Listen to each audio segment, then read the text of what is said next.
아마 지금 시장을 경험하시면서 내가 가지고 있는 코인 중에 업비트가 처음 생기고 빗썸이 처음 생겼을 때 거래소에 상장된 코인들을 아마 가지고 계시는 분들이라면 똑같은 느낌을 아마 느낄 겁니다. 메이저 코인은 메이저 코인인데 도대체 이 새끼들은 언제 오르는 거야? 도대체 이 코인 이 새끼들은 언제 오르는 거야? 라는 생각을 아마 하실 수 있는데 그런 관점과 그러면 도대체 이 코인들은 왜 안 오르나? 이런 것도 한번 어떤 풀이를 갖고서 접근하면 좋을지 그래서 준비한 코인 라이트 코인 스텔라로맨 역사도 아주 깊고요. 아주 고점 대비해서 물량을 털어먹은 현장도 우리가 생생히 기억나고 그렇다고 단기 저점을 깨트리지 않아서 기대는 또 하고 그리고 라이트 코인 같은 경우는 최근에 어떤 이슈들을 계속 몰고 다녔었죠.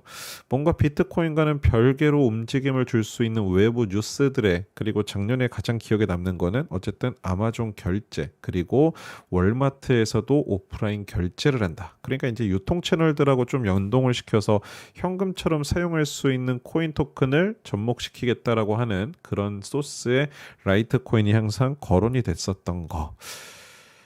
이거 메이저 코인들 아마 갖고 계신 분들 지금 막 가슴이 콩닥콩닥은 전혀 하지도 않고 아마 아이고 내가 괜한 기대했구나라는 생각을 아마 되게 많이 하실 텐데 우선은 라이트 코인부터 현재 물량선 움직이고 있는 주봉 타점 구간부터 설명을 좀 드려보면요.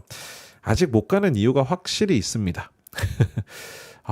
이게 참 가슴 아픈 얘기인데 최근 이 3개월 동안의 흐름 파동을 좀 우리가 이해를 해야 되는데 결국에는요. 이게 참 안타까운 얘기지만 일봉 차트를 지금 급하게 볼 필요도 없는 이유는 하락 추세에서 가장 강하게 제대로 털어먹었었던 요 단기 박스권 있죠. 5일선과 121선 밑으로 캔들이 움직였었던 구간. 근데 이 구간에 지금 끝자락인 현재 구간을 오더라도 해당 매물대 고점과 저점 패턴은 어떻게 돼 있죠? 이 매물대 안에 지금 갇혀 있어요. 그래서 이 박스권은 지금 한 번에 이걸 뚫고 올라갈 거라는 기대 심리는 충분히 가지고 있지만 반대로 얘기하면 이 파동성 구간을 한 번에 돌파하기가 정말 어렵다라는 것을 우리가 지난 3개월 동안 계속 지켜보고 있습니다. 그리고 자세히 이 차트를 보면요. 아직 121선의 이 5일선이 하트뿅을 하나 좀 날려야 될 것 같은데 전혀 지금 뚫지도 못한 구간에서 힘을 이제는 잃고 가고 있다. 무슨 얘기냐면 매도세가 갑자기 좀 증가되고 있어요. 그러니까 이건 좀 실망 매물들이 나오고 있다는 건데 기본적으로 조정을 겪는 거 괜찮습니다. 가격이 변동 없는 거 괜찮아요. 근데 주봉에서 매수세보다 매도세가 더 많이 나온다는 거는 기본적으로 우리가 어떻게 해야 될까요? 만약에 여기서 아랫꼬리가 쭉 길게 이렇게 아래로 쭉 길게 나오고 캔들이 이렇게 윗꼬리가 없이 있으면 괜찮겠지만 지금 오히려 윗꼬리가 더 길면서 물량을 한 번 더 털어먹는 느낌이 상당히 강합니다. 물론 이 구간을 돌파한다라는 기준으로 봤을 때는 최소한 16만 8천 원까지는 터치를 해줘야 이제 라이트코인 움직이나? 이런 생각하는 거예요. 그러면 반대로 아니 지금 사서 여기에서 팔면 되는 거 아니에요? 이렇게 생각하실 수도 있는데 기본적으로 매도 추세가 주봉에서 이렇게 증가될 때는요. 웬만하면 진입 관점보다는 우선은 그냥 관망을 하시는 게 가장 도움됩니다. 그렇게 단기 매물선에서 긍정적인 내용을 갖고 있지는 않아요.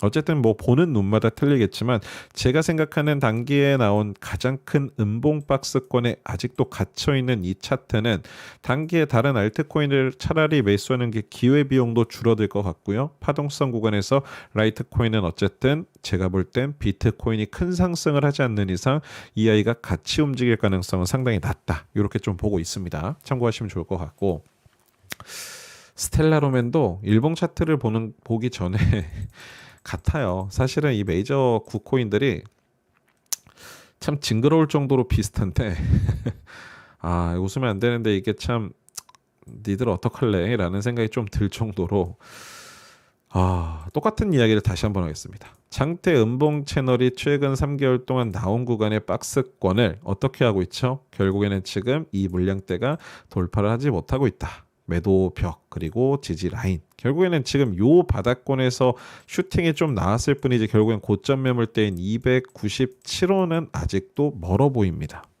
물론은 이런 차트들이 스텔라루멘 같은 경우는 앞에서 라이트코인이 비트코인 연계성이라면 스텔라루멘의 뭐 유명한 XRP 코인의 슈퍼 연동성을 가지고 있는 대표적인 코인이죠. 결국엔 리플이 먼저 가야 된다라는 전제 조건, 그리고 리플이 간 다음에 갈 차례 되는데 리플이 조정 맞으면 똑같이 빠지는 이제 그런 패턴이 지금 최근에 계속 유지가 되다 보니까 차트는 똑같아요. 21선에서 눌리고 있고 주봉, 그리고 반대 박스권에서 시작된 단기 추세가 역으로 꺾인 자리에 박스권 안에 갇혀 있습니다. 거기다 갇혀 있는 것도 이제 막 갇히기 시작한 거지, 그 전에 파동은 단기 저점을 끌어올렸던 구간. 근데 상대적으로 라이트코인보다 나은 거 하나는 매도 물량이 잠기고 배열선 이 라인이 저점에서 깔린 구간에서 거래량이 어느 한쪽으로 튀지 않았다는 거. 오히려 요거는 좀 긍정적으로 볼 수 있고요. 매수세가 탄력적으로 붙고 있다. 근데 스텔라루멘 또 반대로 하나가 아쉬운 게 요 RSI 지수가 평균 지수 43에서 45가 왔다 갔다 하거든요. 근데 주봉 차트 흐름에서도 최소한 50에서 52 정도는 올라와줘야 돈이 좀 들어온 흔적이 있어요. 결국에는 지금 이 단기 매물대가 존재하고 있는 박스권은 다른 의미보다는 물량이 갇혀 있구나.